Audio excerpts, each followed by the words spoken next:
جو کچھ بھی وہ مانگتا ہے عنایت فرماتے ہیں. اور اللہ تعالیٰ کی عنایت فرمانے کے بھی عجیب انداز ہیں. جب آپ دعا مانگتے ہیں، جب اللہ کا وعدہ ہے کہ وہ پورا کرنے والے ہیں، اور جب آپ دعا مانگتے ہیں اور آپ دیکھتے ہیں کہ جو دعا آپ نے مانگی ہے اس کا کوئی اثر نہیں ہوا، اس کا کوئی رزلٹ نہیں ملا. کسی نے خاص طور پہ دعا مانگی کسی خاص بات کے لیے کہ اے اللہ تو مجھے کامیاب کر دے، مجھے مقدمے میں جو ہے کامیابی نصیب عطا فرمائے، میرا فلاں مسئلے کا حل میری مرضی کے مطابق ہو جائے. جب آپ اس قسم کا اللہ تعالیٰ سے مطالبہ کرتے ہیں تو جب وہ کام ہو جاتا ہے تو آپ کو واضح ہو جاتا ہے کہ اللہ نے میری بات سن لی. آپ خوش ہوتے ہیں، آپ اللہ کا شکر ادا کرتے ہیں کہ آپ کی آرزو پوری ہوئی، آپ نے جو کچھ اللہ سے التجائیں کی تھی وہ جو ہے پوری ہوئی. بعض مرتبہ یہ ہوتا ہے کہ اللہ تعالیٰ آپ کی اس دعا کو قبول نہیں کرتے، آپ کے اس مطالبے کو من و ان پورا نہیں کرتے، بلکہ اس کے مقابل میں اللہ تعالیٰ آپ کی کوئی تکلیف، آپ کی کوئی نقصان رسانی، آپ کی کوئی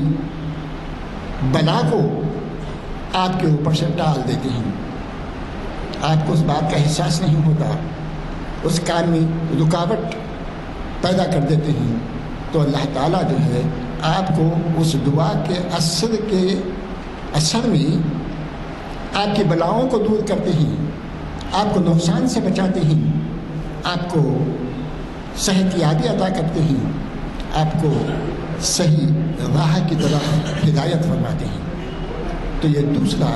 یہ اللہ تعالیٰ کے. اس کے بعد تیسرا حصہ دعاؤں کی قبولیت کا وہ یہ ہے کہ اللہ تعالیٰ قیامت کے دن جب حساب کتاب ہوگا، روز محشر ہوگا، ہر بندے کے اعمال ان کے ہاتھوں میں دیے جائیں گے اور بندوں سے خود اعتراف کروایا جائے گا کہ تم نے فلاں فلاں فلاں فلاں جو دعا مانگی تھی اس کا اثر تم نے نہیں دیکھا، تو آج اس کا اثر تم دیکھیں گے. ایک ایک دعا کو جس کو دنیا میں تمہارے سامنے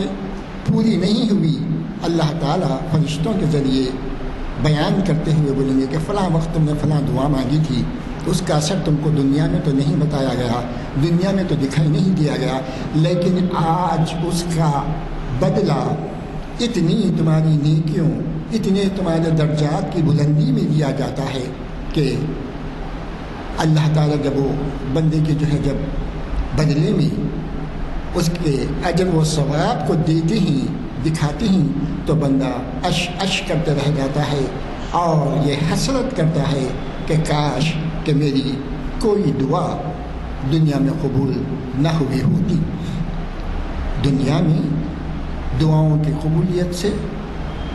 جب کہ جب تو فائدہ ہو جاتا ہے فی الوقت، لیکن آخرت کا جو دعا ہو، آخرت کا جو معاملہ ہوتا ہے وہ سب سے زیادہ اہم ہوتا ہے. آج کی نشست کے بارے میں تاریخ اسلام کی آج الحمدللہ 976ویں نشست ہے، جس کو جو ہے جو جامع مسجد عالیہ گنج فاؤنڈری میں بعد نماز عصر منعقد ہو رہی ہے. آج 22 اکتوبر ہے اور یہ کانفرنس جناب پروفیسر سید جہانگیر صاحب جو ایفلو یونیورسٹی کے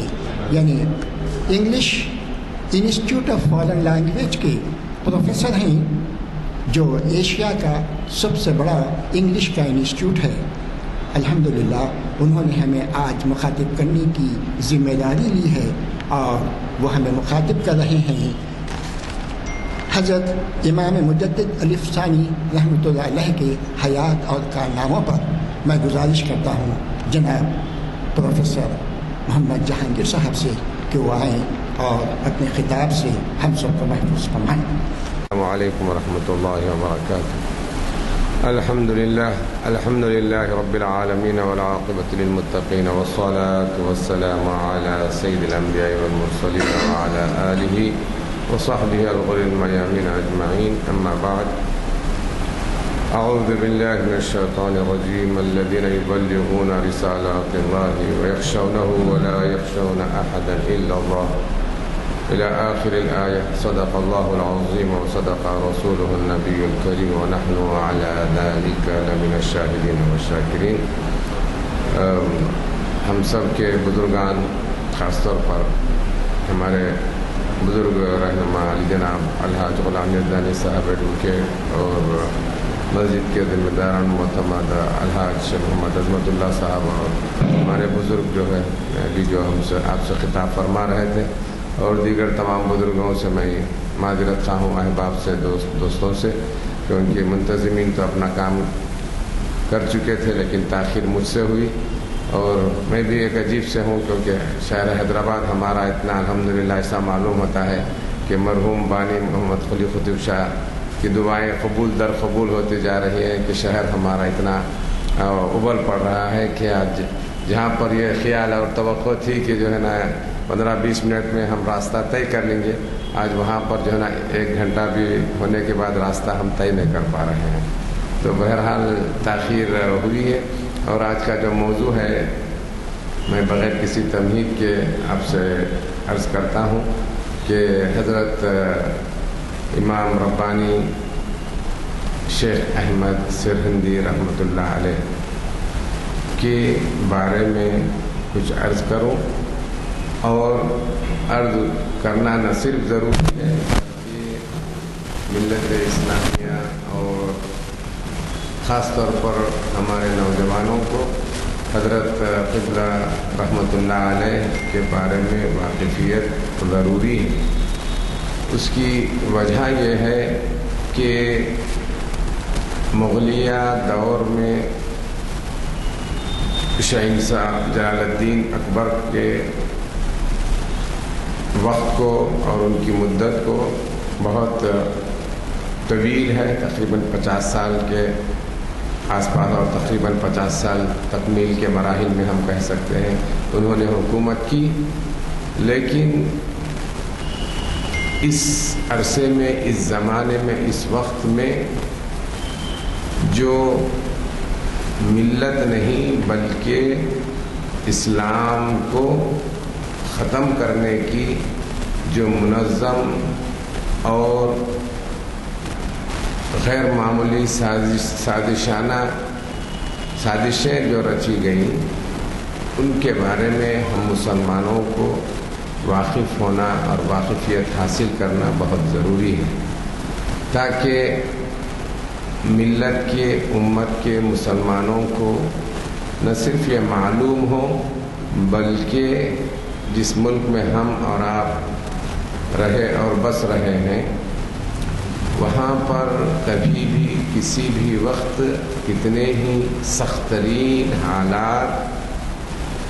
مسلمانوں اور اسلام پر آئیں، ان حالات میں مسلمانوں کو ذرہ برابر بھی پریشان یا تشویش میں مبتلا نہیں ہونا چاہیے، بلکہ پہلے سے زیادہ اسلام کی دفاع اور اپنے ایمان کی حفاظت کے لیے کمر بستہ ہو جانا چاہیے. حضرت مجدد الف ثانی رحمۃ اللہ علیہ کا بھی اس ملک کے مسلمانوں کے جانب سے جو آپ نے دفاع فرمایا، اور اس وقت کے حالات کے بارے میں واقفیت حاصل کرنا زیادہ ابتدائی تمہیدی طور پر ضروری ہے. میں وہی آپ کے سامنے کچھ عرض کرتا ہوں، اور یہ کیسے ہوا اس کو بھی ہم کو جاننے کی ضرورت ہے. اکبر کا دور سماجی اور سیاسی اعتبار سے بہت مستحکم تھا. مختصراً میں آپ سے عرض کروں کہ حضرت سیدنا عمر رضی اللہ تعالی عنہ کی حیات مبارکہ میں اسلامی حکومت کا رقبہ 2,22 لاکھ کچھ ہزار تک جو نہ پہنچ جائے. اور اکبر کے زمانے میں اکبر کی سلطنت کا رقبہ تقریباً 32 لاکھ سے زیادہ ہو گیا، جس میں آج کا مکمل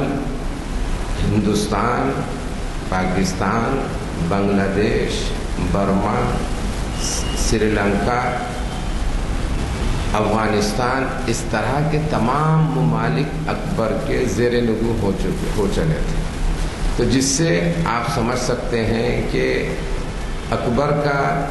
جو گراف تھا اپنے خود اعتمادی کا اتنا بڑھ گیا تھا کہ وہ اب خود کو ہی سب کچھ سمجھ بیٹھا تھا۔ ایسے میں اس پر نمک چھڑکنے کا جو کام کیا ملا مبارک، اور ملا مبارک جو پاکستان سے آئے اور جن کی صلاحیت قابلیت کا اندازہ یہ ہے، جس سے ہم کو بھی یہ سمجھ میں اور آتا ہے اور سمجھنا چاہیے کہ کبھی کوئی انسان علم کے آڑ میں یا علم کو ڈھال بنا کر اگر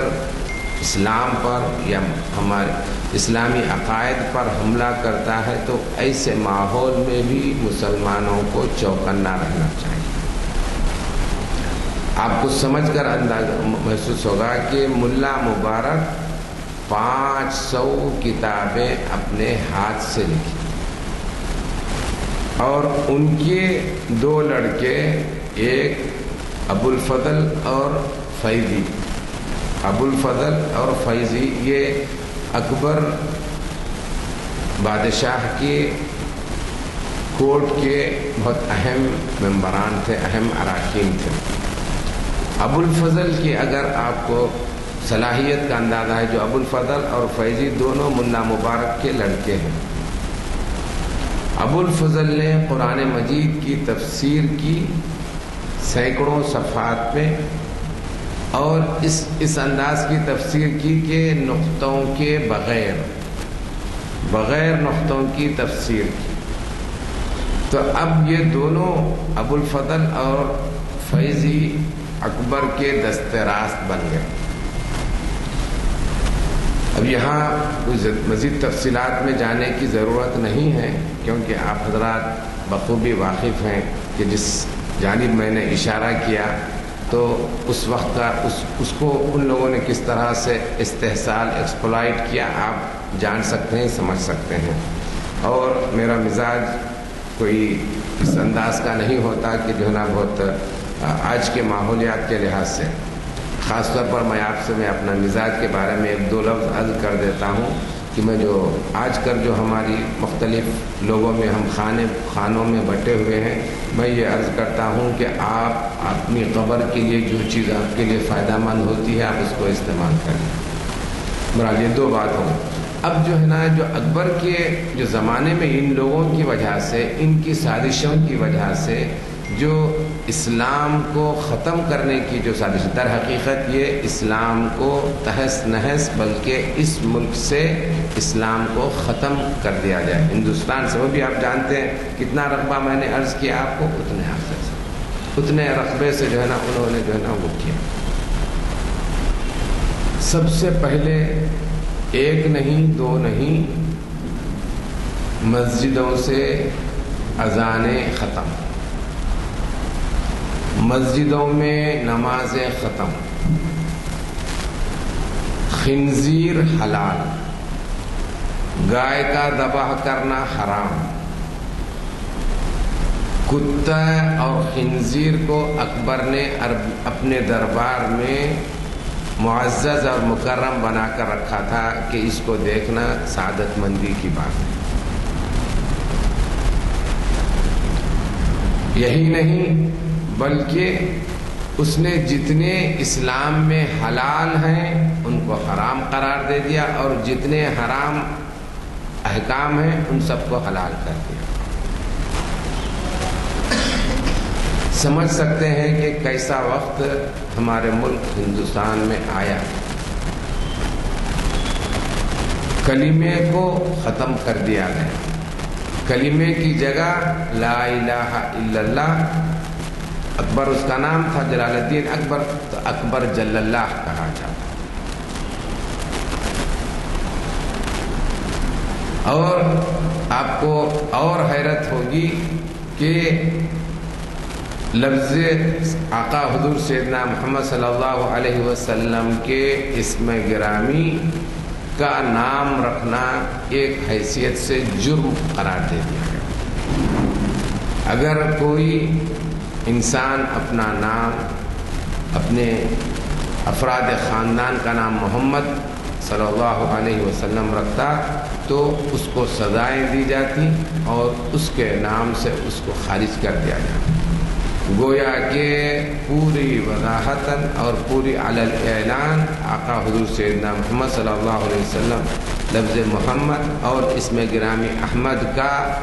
کے نام رکھنا ممنوع قرار دے دیا گیا، اور اس سے زیادہ حماقت جو ہونے لگی کہ یہ حکم صادر کر دیا گیا کہ تمام ادیان ایک ہی طرح کے ہیں، تمام ادیان ایک ہی طرح کے ہیں، کسی دین کو کسی دین پر کوئی فضیلت یا کوئی برتری افضلیت حاصل نہیں ہے۔ آپ اور ہم جانتے ہیں، جو حضرات آگرہ کا جو سفر کیے ہیں وہ دیکھتے ہیں کہ اکبر کے جو ہے نا وہاں پر جو اس کے نورتن کے نام سے جو وہاں پر اس کا دیوان بنا ہوا ہے تو اس میں یہی ہوا کرتا تھا، مختلف ادیان کے لوگوں کو اپنے دربان میں رکھتا اور ان میں ہر مسئلے پر گفتگو ہوتی اور جس کو جو چاہے جس انداز سے چاہے اس کو اعلان کرا دیا جاتا کہ یہ جائز ہے یا ناجائز ہے، یہ حرام ہے، یہ حلال ہے۔ تو بہرحال اسلام کا اب کوئی معنی نہیں تھا، اسلام کا اب بلکہ اکبر کے دربار میں بلکہ پورے ہندوستان میں کتنی بڑی مملکت تھی آپ جان سکتے ہیں۔ تو اس میں اسلام ختم کر دیا گیا، مسجدیں ڈھا دی گئی، اذانیں ختم ہو گئی، قرآن مجید کو نعوذ باللہ اللہ کے کلام سے انکار کر دیا گیا، اور یہاں تک کہ آقا حضور سیدنا محمد صلی اللہ علیہ وسلم کو نعوذ باللہ، ہزار بار نعوذ باللہ، دجال قرار دیا۔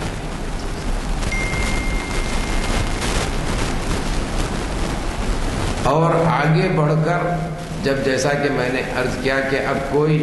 کسی دین کو کسی دین پر کوئی فضیلت نہیں ہے، اس کی وجہ سے آپس میں ایک دوسرے سے یہ کہا گیا کہ ہندو اب عمدن اجباری طور پر جبراً یہ حکم دیا گیا کہ مسلمان ہندوؤں سے شادی کریں اور ہندو مسلمان سے شادی کریں، اور نہ کرنے پر سزائیں دی جاتی ہے۔ اجباری طور پر یہ عمل کیا گیا، مطلب کمپلسریلی، اور یہ امپوز کیا گیا۔ اس کے علاوہ اور جتنی بھی اور خرابیاں اور برائیاں ہو سکتی تھیں وہ سب کچھ کر گزر گیا، اور بادشاہ کو سجدہ کرنا لازمی قرار دیا۔ ایسے ماحول میں حضرت امام ربانی شیخ سید احمد سرہندی رحمۃ اللہ علیہ،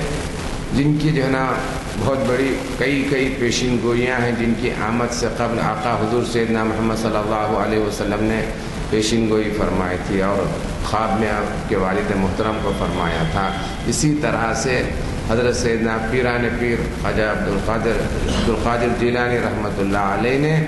آپ کے والد محترم کو آپ کو جو ہے نا بشارت دی تھی، اور یہاں تک فرما دیا تھا کہ آپ کو یہ مکاشفہ ہوا تھا حضرت سیدنا عبدالقادر جیلانی رحمۃ اللہ علیہ کو، کیونکہ جبکہ دونوں کے درمیان 500 سال کا فاصلہ ہے، تو آپ کو یہ ہوا کہ اب سے 500 سال بعد میرے بعد سید احمد نامی ایک شخص اس دنیا میں آئیں گے جو اس دنیا میں خاص طور پر ہندوستان میں اسلام کا دفاع کریں گے اور اسلام کی حفاظت کریں گے۔ تو اس طرح سے بہت سارے باتیں ہیں، اب جو یہاں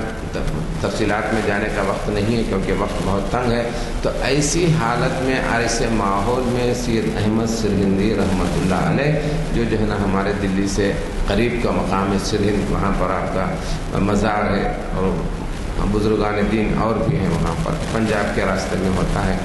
تو وہاں پہ آپ کی پیدائش ہوئی 971 ہجری میں،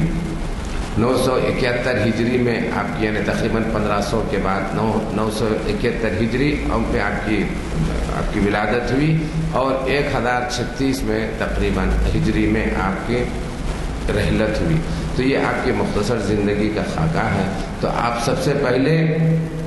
یہ اکبر کے خلاف میں آپ نے جو ہے نا ہلکا سا، جب آپ کے ابھی حالات ابھی بچپن کے تھے تو آپ کو ابھی اتنا وہ نہیں تھا۔ اکبر کے بعد اس کا لڑکا جہانگیر جو ہے نا تخت پر آیا۔ جہانگیر تخت پر آنے پر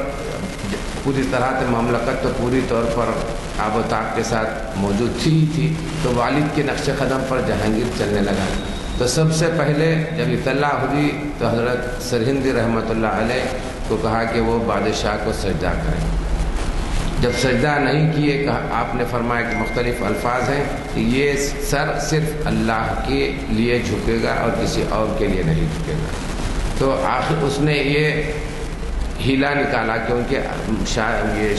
جہانگیر کے جو 2-3 جو وزیر تھے ان میں کا ایک وزیر جو ہے نا آپ کے شاگرد بھی تھا اور آپ کے مرید اور خلیفہ بھی تھے۔ یہی نہیں بلکہ حضرت سرہندی رحمۃ اللہ علیہ کے 3 مریدین اور خلفاء جو ان میں کے پنجاب، بنگال اور لاہور کے یہ سپہ سالار بھی تھی، وہاں کے علاقوں کے یہ گورنرز تھے۔ تو یہ بھی حضرت قبلہ کے تھے۔ تو پہلے تو حکم یہ دیا گیا کہ حضرت کا جو ہے نا حضرت کو شہید کر دیا جائے، لیکن حضرت کے رسوخات کی وجہ سے وہ ہمت نہیں کر سکا۔ تو یہ کیا کہ اب جو ہے نا کم از کم وہ اپنے دیوان کے سامنے چھوٹا دروازہ لگایا کہ جس میں انسان صرف جھک کر ہی جا سکتا ہے، کہ کم از کم وہاں سے جھک کر آ جائیں تو یہ سمجھا جائے کہ حضرت نے بادشاہ کو سجدہ کیا۔ تو لیکن حضرت نے اپنے بصیرت سے اور اپنے ایمانی اس کی ذکاوت سے آپ نے یہ کیا کہ آپ اس دروازے میں پہلے سر داخل کرنے کے، آپ اپنے پیر داخل کیے، پھر اس کے بعد سر سے داخل ہوئے، تو اس سے جو ہے نا بادشاہ بڑا چراغ پا ہوا۔ لیکن جو شہید کرنے کی جو سازش رچی تھی وہ کامیاب نہیں ہوئی، کیونکہ حضرت کے جو تعلقات اور جو رسوخ تھے اس کی وجہ سے وہ کامیاب نہیں ہو سکا۔ لیکن حکم دیا گیا کہ حضرت کو گوالیار کے قلعے میں بند کر دیا گیا۔ اب وہاں پر جب بند کیا گیا تو حضرت نے وہاں اپنی دعوت و تبلیغ کا کام شروع کیا۔ ایک لوگ جو ہے نا وہاں پر جو ہندو بھائی تھے اور دیگر لوگ تھے جو ہے نا اسلام کے حلقہ بگوش ہو گئے اور اسلام کے حلقے میں داخل ہو گئے، اور حضرت کے ساتھ جو حضرت کے مریدین بھی اس میں ان کو جو ہے نا قید کیا گیا۔ یہاں پر ایک بات میں عرض کرتا ہوں جو عموماً جو آج کے ماحولیات میں بہت ضروری ہے اور سمجھنے کی ضرورت ہے ہم مسلمانوں کو، عموماً کیونکہ ہم لوگ نفسیاتی طور پر تھوڑا سا خلفشار کا شکار ہو جاتے ہیں۔ جب حضرت قبلہ کے جب آپ جیل خانے میں تھے تو اس وقت حضرت قبلہ کے ایک مرید جو ہے نا کچھ تلاوت فرمائی اور اس کے فوراً بعد جو ہے نا وہ جیل خانے کے دیوار کے اوپر چھلانگ لگا کر بیٹھ گئے۔ تو حضرت قبلہ کو یہ مناسب نہیں معلوم ہوا اور یہ فرمایا کہ یہ وقت کرامات دکھانے کا نہیں ہے بلکہ استقامت کے اظہار کا ہے۔ استقامت جس کو کہا جاتا ہے، استقامت کا مطلب ہوتا ہے کہ دین پر مضبوطی سے قائم رہنا۔ میں یہاں پر ایک آیت شریفہ آپ سے عرض کرتا ہوں۔ آقا حضور سیدنا محمد صلی اللہ علیہ وسلم کے بارے میں تو آپ سبھی جانتے ہیں، لیکن آقا نے ارشاد فرمایا کہ سورہ شیبتنی ہود بولے کہ مجھے سورہ ہود نے جو ہے نا مجھے میرے سر میں سفیدی لا دیا۔ میں بوڑھا ہوا کہ میں ترجمہ نہیں کرتا، لیکن سورہ ہود نے مجھے میرے سروں میں میرے داڑھی میں جو ہے نا سفیدی لا دیا۔ تو وہ کیا تھی؟ صحابہ کرام نے دریافت فرمایا وہ کیا ہے؟ تو فرمایا کہ جب آیت شریفہ نازل ہوئی فاستقم کما امرت،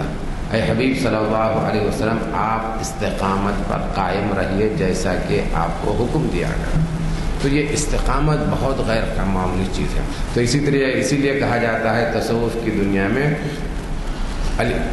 الاستقامت فوق الکرامہ، کہ کرامت سے اونچی چیز استقامت کی ہے۔ کرامت سے اونچی چیز استقامت کی ہے۔ استقامت کا مطلب یہ ہے کہ اللہ رب العزت کے احکام اور آقا حضور صلی اللہ علیہ وسلم کے نمونے زندگی پر پوری طرح پر اپنے آپ کو قائم رکھے اور اس پر کاربند رہے، اس کو کہتے ہیں استقامت۔ تو حضرت نے فرمایا کہ ایسا ہی کیجیے۔ تو لیکن یہ بہت اس میں تفصیل ہے۔ تو جب معلوم ہوا، جیسا کہ ابھی عرض کیا کہ حضرت کے جو ہے نا مریدین جو یہ پنجاب اور جو ہے نا بنگال اور پنجاب بنگال لاہور کے ہیں، ان کو معلوم ہوا تو انہوں نے جہانگیر کے خلاف بغاوت کا اعلان کیا، بلکہ انہوں نے جہانگیر کے خلاف جنگ کی اور اس کو ہزیمت دے کر، یعنی اس کو ہرا کر